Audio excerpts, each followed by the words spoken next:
So welcome back to Basin Motorsports. Today I'm out taking advantage of a little break in weather to get WideFox rolled out and washed.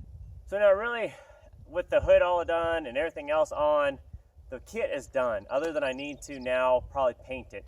So I had mentioned before I'm going to vinyl wrap WideFox later this summer or autumn, somewhere in fall, in that range. And I need to probably paint the kit and everything else just to give it a good surface for the vinyl to attach to. So I'm going to paint everything black.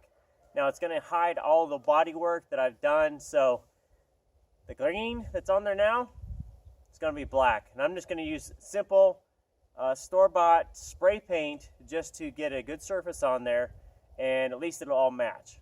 So today I'm going to answer some of the questions you guys have had about the Gray Lady, which is 86, and the 80 wide body, known as WideFox. Now some of you guys still are catching up on all the wide bodies. So one of the questions has been about the fasteners on the rear flare. Originally when I put together this wide body kit, in my mind I had this industrial look, right? So it has a lot of screws, fasteners, whatever. Kind of looks tough in my mind in that. So right now I'm going to keep the fasteners and I'm not going to bond them on at this point. I'd also want to put on a Cobra R, 2000 Cobra R front bumper, and I'm going to use the same, basically the same fasteners on it, so that it will kind of tie in and look a little bit more Mad Max industrial kind of look to me. So now one of the real reasons to get the car out obviously is to clean up the garage, but I need to double check the water tightness of everything I've done. So I've put on a new trunk seal, sunroof drain tubes, door seals, you name it. I have replaced everything on the wide body. And the last thing really to, I guess, double check myself is to make sure that it all seals and drains properly before I put all the interior in. The car won't be driven much in rain, hopefully, but it will get car washed or washed, you know, occasionally here and there. So I don't want to continually put in water into the inner body or anything else if I don't have to. So water check after the wash, pretty good. I think I have a couple areas I just need to double check, but I think it's good to go, to ready to put the interior back in it. Now one thing it's hard to tell on the video in that, because I never really show you side to side, but it appears the rear end is offset probably about 3/8 to a 1/2 inch to the passenger side. So if I showed you, honestly, it's hard to tell. I had to go measure it myself. But looking at it, it's just not the same, right? The same gap from the edge of the tire out to the fender itself. So I went and measured it, basically put a string down off the fender, kind of like when I was measuring wheels and tires, and it's offset, at least to the fenders. So I need to measure the actual axle compared to the car and see where it's at. And then I've got some longer wheel studs on order that I'm going to swap into the axles into the rear of WideFox, and that will, I guess, give me opportunity to put spacers on. Once I get the axle adjusted side to side with a panhard bar, I can then put on spacers if needed, adjust the tires out to match the, I guess, the stance against the fenders, and then I can just run with that, and then I'll at least feel good on that. So that's something that will be coming up.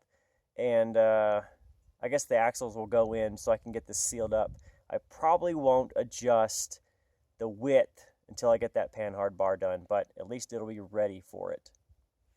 So now a lot of you guys have asked what's the long-term plan on the drivetrain, knowing that the T5 in here has got cracks in it, at least in the case. So I've got a local shop here in town, or in the closest town to me of Klamath Falls, that will at least rebuild the transmission or swap the case if I need to. Otherwise, they're going to try and weld it up. And honestly, I'm just going to go have paid, have it done.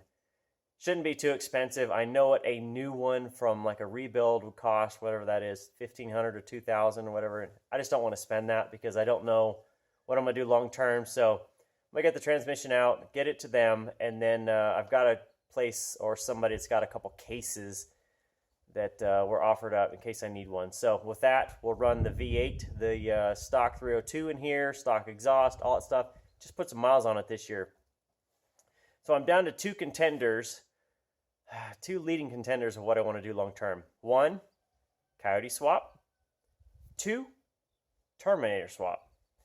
The whine, the blower on the Terminator, it's really calling to me. But I really have a hard time finding one. Now the Mustang, the 2011 Plus that have the new coyote in them, you're starting to get them down in the auctions and that were wrecked, that you can get like the manual in them with the coyote and everything else, that I could probably buy that part out, anything I don't need, pay for the new controls pack and everything else, and make it a pretty feasible job to get it done for relatively cheap. I'm not going to say cheap, but a relatively decent price. So you guys let me know. What do you think? Coyote or Terminator? So with that, honestly, WideFox is probably pretty close to, I guess, foundationally, let's call it foundationally, to be ready to go. I got to fix the brakes. I got a couple parts to throw on to make the rear brake lines go to the rear calipers. Axle studs go in. That's another one I'll do. I got to put the front sway bar on. That's another one I've got to do. All that's relatively pretty simple. And then the wiring. I've got to get the wiring done. And honestly, I've been kind of avoiding it because I think it's a big job, but it's really not. All I need to do is get the ECM to fire. Everything else is already in the car. So I think it's going to be relatively easy. I just need to finish up depinning the harness and get it done. Now, the 86, aka we're going to call it the Gray Lady, is another story. Okay, so the gray 86 honestly has been a damn saga. So when I left it last time, the whole thing was, one, we had got it to start, and I've done it again where I got in there, basically turned the key, it fired right up. So I don't know what this mystery problem is, but I don't seem to have it that I can find. It's got a bunch of fluid missing from the radiator, so I don't know if the radiator leaks. I got to check that out. And then the title issue. So when I bought the car from the guy, he said he lost the title. Or I should say he didn't have a title. Remember, I found that receipt from an oil change place with the lady's name on it. We literally went in to lunch that day. My wife's like, I wonder if she's on Facebook. Found her on Facebook. My wife sends her a message. She says, yeah, I sold that car 3 years ago. And she literally just found the title. She just found the title. So, took her 3 weeks to get it to us, but what ended up happening was an older couple had it, owned it. They ended up selling it to this lady. She never signed the title, so it was an open title. She never gave the title to the guy I bought the car from, so it was an open title. I could show chain of custody. I went down to the DMV. I basically took in everything I had, the clean title, everything else. They checked it. It was still good. I paid my $93. And now I am the official owner of the 86. Talk about luck, right? Talk about luck.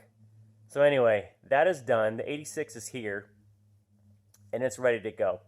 Now, I've made the commitment. I will not have two cars up on jack stands, so the 86 will stay as it is until the 80, the WideFox, is out and running around. So it means I'm going to put together a budget for the 86 to replace all the seals and everything else.